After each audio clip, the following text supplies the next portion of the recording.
সম্পূৰ্ণ এনআৰসি প্ৰকাশলৈ মাজত মাত্ৰ কেইটামান দিন বাকী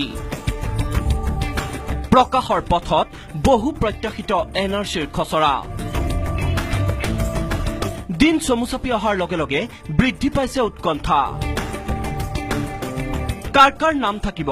কিমান সংখ্যকৰ নাম বাদ পৰিব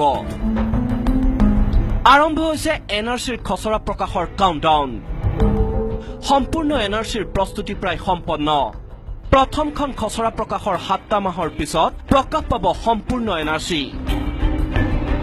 30 জুলাই দিনৰ ভাগত প্ৰকাশ পাব এনআৰসিৰ সম্পূৰ্ণ তালিকা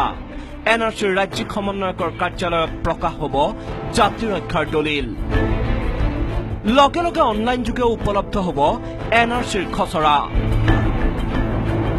ইণ্টাৰনেট সংযোগ নথকা নাগৰিকে মোবাইল ফোন যোগেও পাব এনআৰসিৰ তথ্য যিসকলৰ ইণ্টাৰনেট মোবাইল ফোন নাই সেইসকল নাগৰিকে নিজ অঞ্চলত থকা এনআৰসিৰ সেৱা কেন্দ্ৰত পাব এনআৰসিৰ তথ্য ৱেবছাইট আৰু মোবাইল নম্বৰ অচিৰেই প্ৰকাশ কৰিব এনআৰসি কৰ্তৃপক্ষই কাগজৰ যিটো প্ৰিণ্ট আউট থাকিব এইবোৰ এনএছকে বৰত পাব আৰু ইয়াৰ উপৰি অনলাইনত পাব আৰু এছএমএছৰ জৰিয়তে আমি নতুনকৈ কি নম্বৰ ইউজ কৰা যাব তাৰ কাৰণে বেলেগ এটা প্ৰচাৰ অভিযান আমি কিছুদিনৰ ভিতৰতে আৰম্ভ কৰিম অৱশ্যে এইবাৰ সম্পূৰ্ণ এনআৰসিত সংযোজিত হ'ব আপোনাৰ নাম জন্মৰ তাৰিখ অভিভাৱকৰ নামৰ লগতে ফটো এটা ডিফাৰেন্স হ'ব যে এইবাৰ এনএছকেত গ'লে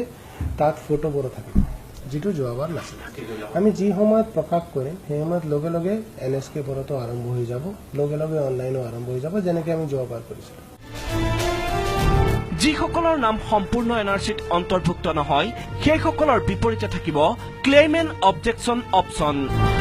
পৰ্যাপ্ত নথি তথা ভাৰতীয় হোৱাৰ প্ৰমাণ এনআৰসি কৰ্তৃপক্ষক দিলে সেইসকল নাগৰিকৰ তথ্য পুনৰ বিবেচনা কৰি তেওঁলোকৰ নাম অন্তৰ্ভুক্ত কৰা হ'ব এনআৰসিত